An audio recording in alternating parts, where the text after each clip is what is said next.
According to the dictionary, courage means the quality of mind or spirit that enables a person to face difficulty, danger, or pain without fear. According to us, courage means to be brave, take a risk, face your fears, and stand up for what you believe in. We know that Miss Pangilinan had a tremendous amount of courage to follow her dreams and to create the academy. I know it couldn't have been easy for Miss Pangilinan to have the courage to do something that other people might have not believed in. Mrs. Pangilinan had to take a big risk to follow her dreams and never give up on creating the academy.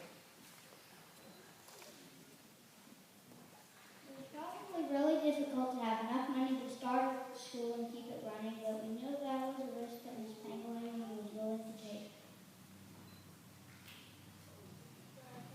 Started out with only 32 students, but Miss Pangilinan stayed determined, and now we have 131 students.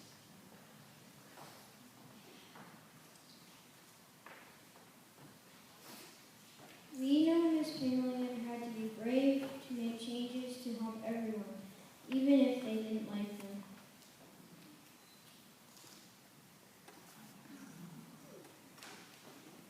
Mrs. Pangilinan could have had trouble finding teachers or students, but she was never afraid to keep looking and find the best.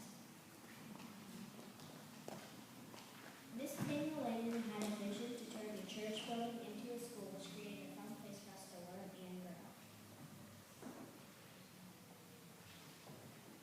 We admire how Mrs. Pangilinan is never afraid to share her emotions with us and remind us that it's normal for us to feel happy or sad or any other emotion. Miss Pangilinan was never afraid to get up in front of a big group of people, and if she is, we can never tell. And most of all, we appreciate how big of a heart Miss Pangilinan has, and that she never stops being a great leader for our school.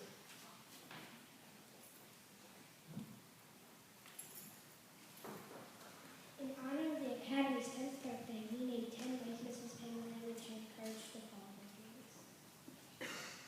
We know that there are way more than just 10 ways that Miss Pangilinan had to have courage.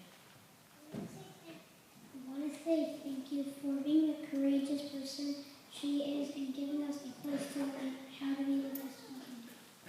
We are so very grateful and appreciative for how brave she was when taking the risk on us.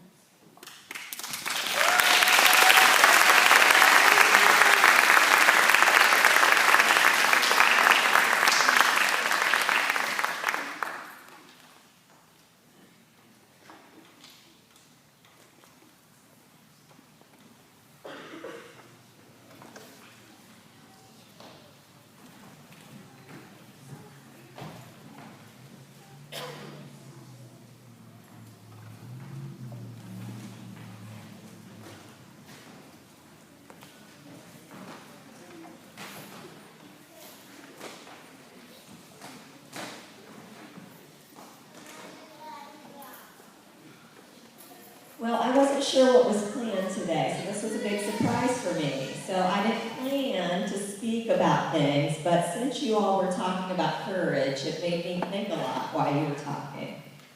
And some of you know this about me and some of you don't, but I feel it's important to tell the story of my early days in school so that you will have courage to keep following your dreams. Because sometimes things were stacked up against me, even in school. But because of that, I was motivated and determined to make sure there was a school where kids did not feel the way I used to feel in school. When I was a little girl, I had a reading problem called dyslexia. And I didn't start talking about that until I was almost 40 years old, because I didn't want anybody to know. Because during my school days, in my school years, I didn't have the academy. And I felt ashamed for having a reading problem. So that motivated me when I was young to keep trying and work harder and harder So my courage really started back then. I never gave up, and I kept working hard, even though I always felt I had to work harder than everybody else in my class. But that made me want to become a teacher so that I could help other children. And that made me feel really good for a while. But then, as I grew up and I was a mother, I would listen to other people's stories about other schools where their children felt discouraged and their children felt ashamed like I did. And I just got this burning desire in my heart that I had to do something about it. And at that time, I didn't know what I could do. I was already trying to do it in my classroom of 25 kids in Centerville where I used to teach. I was trying really hard, but it didn't seem like enough. So when I started staying home with my own children and looking into schools like preschool, I realized I really needed to do something. And once again, that's when my courage really helped me. I started researching and figuring out how you go about starting your own school. And sometimes I think back if my teachers, when I was little, knew that I was trying to start a school, they would be really surprised because some of my teachers didn't believe in me. They didn't believe that I could do it. They didn't believe I could get through school at times. So I started researching from Columbus, from the Department of Education. It took me a long time, but I had a lot of reason to do it because I kept hearing stories about other children that felt the way I felt when I was a child. So I started the academy at that point, and then my own children were old enough to come to the academy, so I was really excited about that. And my children didn't have the same learning problems I had, but I wanted them to still have a great school. I wanted a school where if you had a learning problem, you would still feel successful and have courage to keep trying. And if you didn't have a learning problem and it came easy to you, that you still could find things that motivated you to keep trying and do better and better. So I always want our classrooms to be a place where all children feel they can be successful. The reason I'm trying to teach you now about the brain is because the brain research says everybody learns in different ways. And even if you have a reading problem or you don't take a test very well, doesn't mean you're not smart. And so I'm really excited now to be 10 years later and realize that this brain research is telling me what I always believed in. I always thought, I feel like I should be smart. Why is reading so hard for me? And so now the research is saying, yes, you can be smart and still have problems with reading. It doesn't mean you're not smart. Smart is all different ways. There's all different ways to be smart. So that's what I wanted to say today. That just came to my mind when you were all giving me the flowers. But I also was thinking of a few funny things. Do you know the first year at the academy, I should ask you this. How many buildings do you think we had the first year of the academy? Would you say one? Yes, we only had one building. We had one elementary class, 1st through 4th grade together, 17 kids. Mrs. McDonald was that first teacher. And then we had a kindergarten class.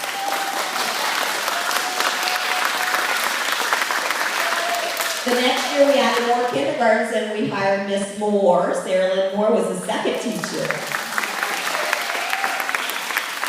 And then we didn't have any more room at the Minds in Motion building. So when the church next door to our property became for sale, I took another risk, and that was mentioned, that we bought that academy building. It used to be a church. Did you guys know that? Do you know that your academy building didn't have any walls inside? It was one big room. Yes, it was one big room, and I came over on Sunday nights with a few helpers, a few parents. Parents have always been helping me. I could not do this without parents. And they helped me put up pretend walls, like partitions, to make classrooms. But people still came to our school, even though it was a school without walls inside. Can you believe that? So we did build our walls, and then, we built Impact Point, and here we are 10 years later. The other thing, somebody was just talking about that ferret that Lauren brought. Do you know we've had lots of pets at the academy over the years? I don't know if you all know this. We used to have snakes. We had guinea pigs and bunnies. We had hamsters and fish and birds. And one time we had a family of ducks for a while. So we've had lots of pets here. I thought that was a little fun trivia.